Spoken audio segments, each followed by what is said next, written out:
DJ Cat? Well, okay. So my government name, as it said, is Katrina Birchall, and I'm a DJ, and yeah, I'm a person who wants to spread positive music as much as possible across the world. So, Hope Cat, that explains it. go on, sorry. I hope that explains it. How long have you been DJing for? Oh gosh. Well, I started DJing when I was 16 Oh, and now 30. So 16 years. yeah. And what music genre was it when you started? What were you playing? Reggae. Ah, so it's always been reggae. Okay. Always been reggae. Always been the roots music as well, foundation music. I've never strayed from it. Always been that. So someone who's in the reggae industry, I want to hear your opinion on dubstep. What do you think of dubstep when that came out? Um, well, you know, music always kind of what they call it evolves. It always strands off. It always kind of goes to something else. Mm, But then we know that it always comes back to the roots.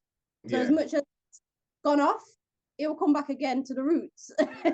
yeah, So I don't really have a fear of it, but I do think that we should respect the roots, respect where it came from, and know where it came from. I think mm, that's important, but that's down to those before us and even ourselves to go and seek it. yeah, Really. But yeah, I mean, it always evolves. Even the reggae that's coming out now, you can hear glimpse of hip hop and rap, and people have criticized it.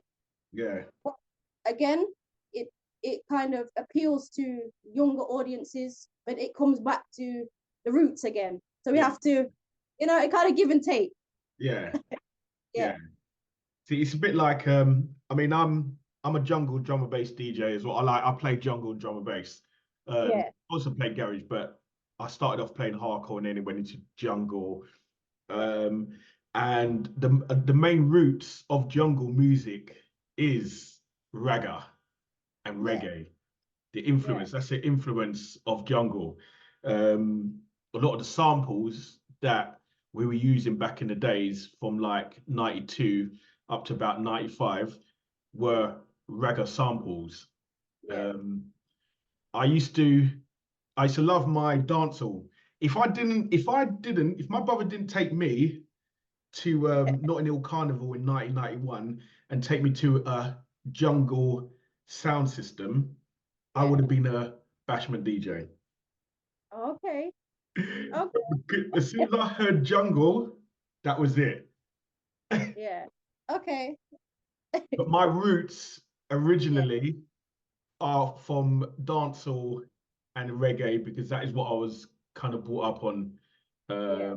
You know, your Dennis Brown and your Sanchez and all, Buju Banton and Capleton and Bounty Killer and Yeah. do you delve into the dancehall or are you more just reggae, lovers rock? What kind of genres? Tell everyone the genres. So I like to play first of all mento. I like to play ska. I like to play rock steady, lovers rock. Obviously reggae, musical reggae. I like dancehall, but I suppose they'd call it old school dancehall, where it's like Yellow Man, Borough Yeah, Banton, Eco Mouse. yeah, That sort of dancehall to me. yeah, Um, just because I don't really like the raw stuff, as in a sexual nature. I like yeah. more the raga kind of vibe, like that kind of vibe. So um, dub stuff. yeah, like that kind of energy. However, I'm saying that I respect the craft, like people like Spice and well, she was Lady Saw. I respect Yeah, the Lady Saw, Mia de Agony. yeah, I respect the craft because first of all, they can hold a stage, they can speak to many people, so I respect it. Um, but it's not really something that I would listen to and put on and dance to, I suppose. But yeah, Is Lady Saw still about? she's a minister now, and Marion Horn is her government name and her minister name. So big her up. Yeah, yeah. Yeah, she made some bangers back in the day, some proper bangers. Yeah. Proper.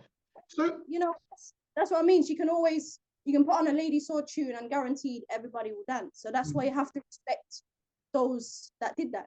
You know, you have to yeah, respect it. Yeah. yeah. So Kat, who is in your collective? Because I normally see there's normally three of you. Yeah. So there's three of us, and obviously we all have separate lives as well, separate DJ careers and so forth. But so there's three of us. We've got Sherelle. She does a lot of music selecting as well. She does singing. And then we have Daniela D. She does again singing. She does selecting. She does some production work as well. She's really good at what she does.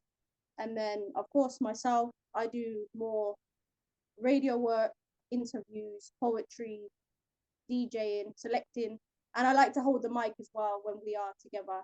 So yeah, Yeah. a bit of everything, and we've all got kind of sound system backgrounds and I suppose Caribbean heritage and love for that, you know? Yeah, I love the videos. I love the videos of you guys. Yeah. Yeah, there's a lot of energy. There's a lot of energy in it. And yeah, we'll play some of your videos in this interview as well. But yeah, you got a lot of energy. You guys have got a lot of energy. The vibes. It's all about the vibes, isn't it? And I can see and feel the vibes just by watching the videos. Well, it is about the vibes, but for me as an individual, it's about the message. Okay. There's a very important message of, well, hopefully unity, love, and community for everybody in that dance and across. You know, it's about what are we sharing in that moment and connecting with, Yeah. not just because sometimes you can go to, especially a dub dance, and it might just be about the jumping around, Mm. but it's actually about the message of positivity and what we would like for the world and the community to be like, you know? Yeah, yeah, yeah. So how did you all meet? Oh, wow. So we've all known each other from very young. So we all seen each other and met each other in a choir called Soulful. Okay. They're all in a soulful choir called, Soulful, here in Coventry. And we've known each other for a good while, kind of connected. And then Sherelle and Daniela were in a band called Barbed Wire, which was more of a ska kind of band. And from then we met each other. We did a gig actually at Fargo here in Coventry, just on like a little street. And yeah, we took a picture with each other, and it looked great. It looked great. I was DJing, and then Sherelle and Dan were singing and just kind of bringing a vibe, and it looked really good. And then we thought, let's do some dub nights here in Coventry. But then, of course, COVID hit, so we couldn't do it. But then there was an opportunity towards the end of that period to like do they say sound competition, but it was a sound clash. Everybody had their sound clash in their head. For dubs and stuff. Yeah, like so. Well, it was more playing music and what the crowd would vibe to the most, basically. And we just so happened to win it. Oh, wicked. Considering the sounds that were involved were all veteran sounds from Coventry that had been playing for years. And to win it, we were emotional about it, and we were very nervous about going on stage representing this music that we love. And hopefully and thankfully we did proud and came through with the champ. So, Yeah. so what do you think? What do you think was the factors for you guys winning? What was it? Well, I think it was different, you know. We had instruments, so we had Jono who plays the trumpet. He came out and he was on some of the rhythms. We had obviously vocals. We had just excitement for the music. Yeah. And to kind of bring hopefully a freshness to it, seeing, because we're all different, all three of us are very different in our styles and I suppose how we conduct ourselves and so forth, but we come together and it makes something special, and that's cool for us. So yeah. That's it. So Kat, tell us who your inspirations are. Who inspires you? Oh What you man, do? music level or personal level? Both. Okay, so musically, the very beginning, I would say, was Bob Marley. Um, and that time I was probably 15, 16, and I just met my grandfather, who is a Jamaican man, and a black man. And I didn't know that, and yeah, very emotional moment for me. And it kind of answered some questions because my hair was different, my demeanor was different. Even though I'm light skinned, things weren't matching. And I was like, okay. And when I met him, everything seemed to just open up. And I started to look into the culture. I wanted to know who is Selassie? So when I listened to Bob and I listened to certain tunes, I wanted to know who is Selassie, who is Marcus Garvey, who is Leonard Howell. All these things were kind of from him in that regard. And I wanted to find more. What is Rastafari? What is the culture? Why do we say go back to Africa? These sort of things were really important to me and still are now. And then from that, I developed a love and started to find out more artists. I wanted to know Peter Tosh, Bonnie Wailer, all these artists and what they bring and do. So definitely Bob. And then obviously from that, Haile Selassie and Leonard Howell became very important. Probably more on a music aspect, kind of like a father figure as well in learning certain things and understanding our culture. And then on a personal level, was definitely my uncle, also a very positive black role model for me. And my crew, there's probably about 8 of us. We call the Irie Posse. Big them up if they ever listen. And they all have their different flavors, all very strong black women, and older than me as well. And I think that kind of helped me become more understanding of who I am, So, as time went on. so are you like the baby of the crew? Yeah, I guess so. I mean, if they were listening, I mean, we are just the crew, but I am the baby, but they have their they have their moments. But then there's so many influential people, DJs as well here in Coventry that have just influenced, and you watch them and you take from them, and you listen and understand what it is that you're trying to bring for the people. I think that's positive about it all. Do you want to shout some of them DJs? Who you bigging up? Who do you want to big up? Oh gosh, so I have to big up Maccabee Sounds. They were the first sound I ever seen string up and put together the speakers and see different man carry boxes, carry this, carry that. That was like very inspirational. And then when they played in London, against a sound or with a sound, that was very inspirational. I think we got Mikey D as well, DJ Mikey D. He created a radio station called Arawak, and I've been on that for the longest time. There's oh gosh, if I forget somebody, they're gonna cost me. The big up William, everyone. Williams Brothers, they were like on Hills FM here in Coventry again, where I first Did you started. say Girls FM? Hills. Oh, I thought you said. I was like, Girls FM was around in my day. Oh, Hills FM. Okay. Hills FM, like it's in Hillfields, which is like one of the first community radio stations I was on. And then others as well that maybe play different genres. So big up Tony T. I like his style. He plays some great stuff. Stepper. There's loads, but predominantly it's a male kind of industry. So there's so many here in Coventry that you could big up forever and ever. So hopefully I haven't offended anybody. Listen, that's always a hard one because sometimes we don't always remember everyone. But yeah, big up to everyone that's inspired you really. Um, Tell me about sound systems. What's the most disgusting sound system you've heard and you're like, oh my gosh, my stomach hurts because it's the bass is just too much. Tell me about the most disgusting sound system you've played on and heard. I don't know if it's disgusting because I love the bass, but maybe Iration Steppers.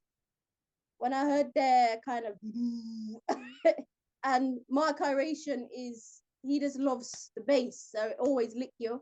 Yeah. Um, but I don't know.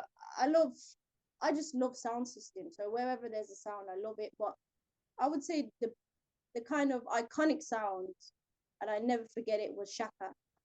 Everyone It, talks it about Shaka's legendary though, isn't it? Really, that sound system. It's legend. Shaka got something different to sound system. It was more of a spiritual kind of connection. Every song he played had a meaning, had a had a something different. You know, like you hear it, and he used to play on one turntable, and you could hear every tune. And he didn't really business about what was current like that as such. He played what was necessary for the crowd, Mm. and that was something different. And the same with Abashanti. Him again, absolutely legendary when it comes to speaking on the mic and kind of interacting with the crowd. And I got to see him personal when I was in Slovenia at Overjam Festival and just understand his movements. Mm. Take Yeah. some of that, you know. And I think it's really important as a DJ that we play for the crowd, but what's necessary for the crowd, you know. We play so that it uplifts you. It shouldn't bring you down, or you shouldn't see something that necessarily you wouldn't want your little cousin to do, you know. So it Yeah. should have a purpose. Yeah. Notting Hill Carnival. Have you done that yet, or you got any plans to do Notting Hill Carnival? Because I think you girls would smash Notting Hill Carnival. We want to, but it hasn't happened yet. Um, we would love to do it. I'm pretty sure that we would say yes. You know, we've done City Splash. We're on that again this year to do City Splash. Where is City Splash? Is that in Coventry as well? That's in London. In Okay. London. So and that's kind of all reggae, you know. And last time had you get to meet so many great artists like the Twinkle Brothers, for example. I loved seeing them. Yeah. Luton Fire. Yeah, there's so many greats that you get to see. And even people that are not necessarily associated with the genre of reggae. So I got to see Stormzy, you know, Stormzy was there and we just had an interaction and it was just it was lovely to see so many people come out and celebrate the culture of us as people, you know? Yeah. Mm. Okay. So, gigs wise, is there any certain gigs that you just love doing? Like, whether it's festivals or bars or nightclubs, parks. What's your favorite kind of gig?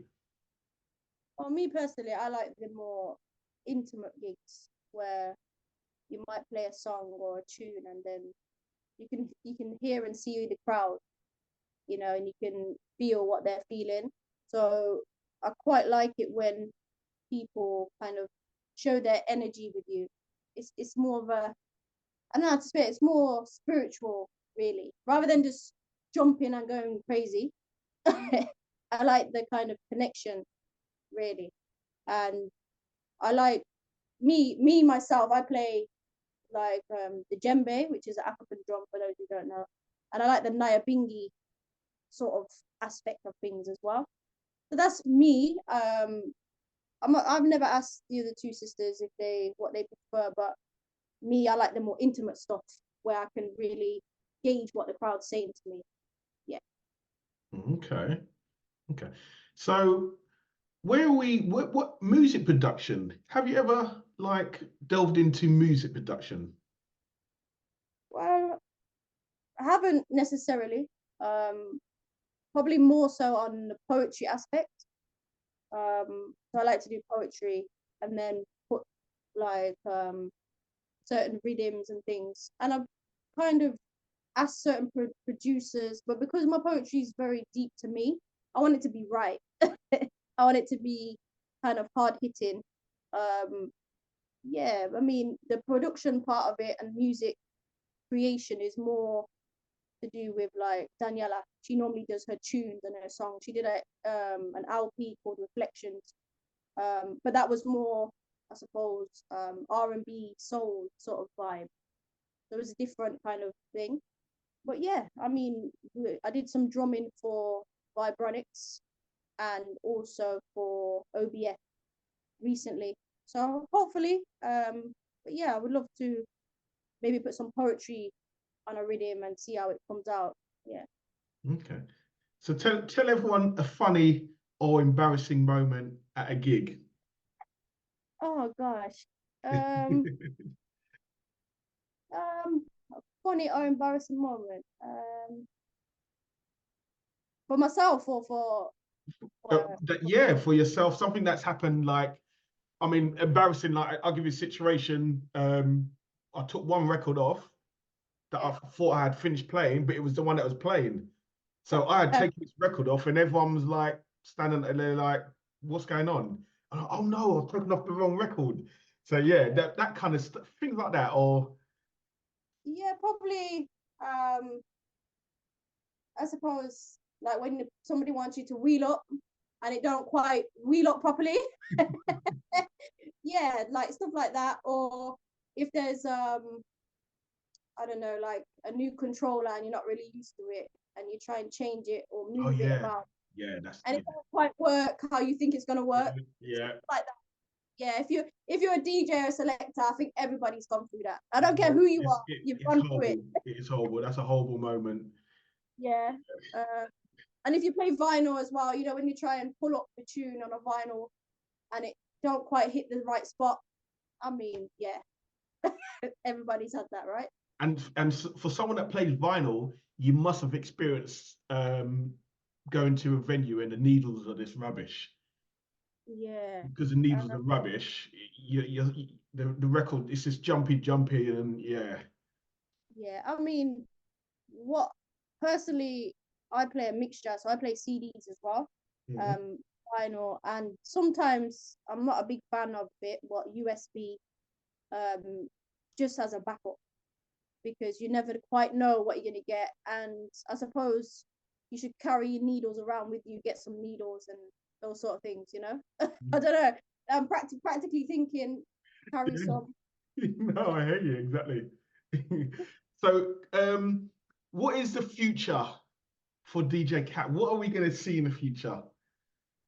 Well, I hope that um be more opportunities to represent the music. I would love to play in Jamaica, represent my grandfather. I think that would be amazing. And just kind of, I think, just showcase this music that we have. And I would love to do more to encourage young people, in particular, young Black people, especially within Durban reggae. I think that would be really powerful. Yeah, just encourage more people to come into it and not be afraid or feel that you can't do something. Just come in. Yeah. So, a young 10-year-old comes up to you and says, I want to be a DJ. What advice Yeah. would you give that 10-year-old? I would say why. Why do you want to be a DJ? I think you have to have a reason why you want to be, not just play music. And I think that's what we have to remember is why do you want to be that? It's not easy. It's not easy. It You isn't. know, you're the first person at a dance, you're the last person to leave. And if you're playing the sound system, you're moving the boxes, you're constantly interactions with promoters, people that want to pay you, all these different things. So it's not So you've been through that, Cat. Tell me. well, When they're you rubbing go the chin at the end of the night, yeah, going, "Oh, we didn't really make no money tonight." well, you know already, and you go through it all. So you have to be understanding of it, and then say to yourself, okay, is this worth the fight? And what is it you're trying to put out there and showcase to the people? I think it's very important what we play and how we influence others. I think we have to remember a DJ is a very important role and has been forever. If you ask any artist, without us as DJs, the music wouldn't go out there. So you have to remember who you're going to play. Are you going to play something that will corrupt a mind or educate somebody? And for Yeah, me, I would rather educate than corrupt. Yeah, yeah. for real. Ah, nice one. Wow. Well, Kat, it's been an honor. Um, yeah, you guys are blowing up. And at the end of this interview, people will be able to see some video footage of you guys. But yeah, you guys keep doing what you're doing. Yeah, and keep representing because yeah, it's big. What you guys are doing is big.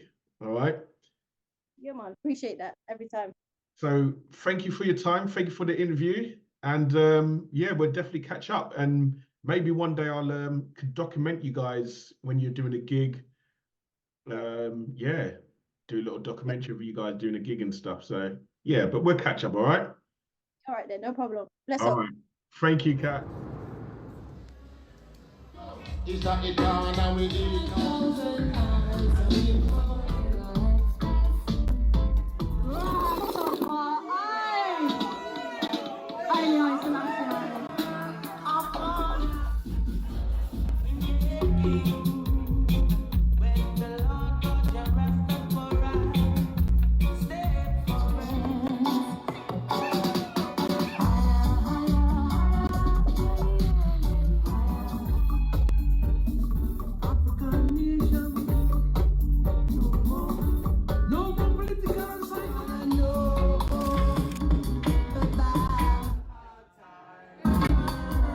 Rastafari, the Prince of Peace.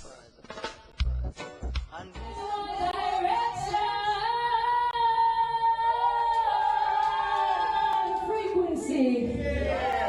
Yeah, man. Poor people.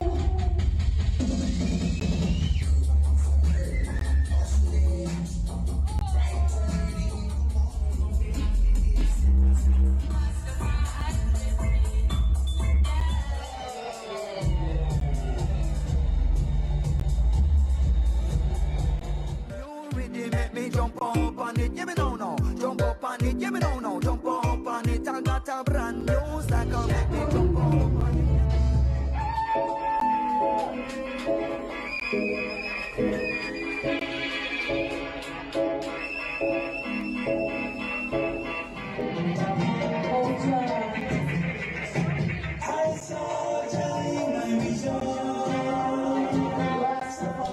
Love his brother,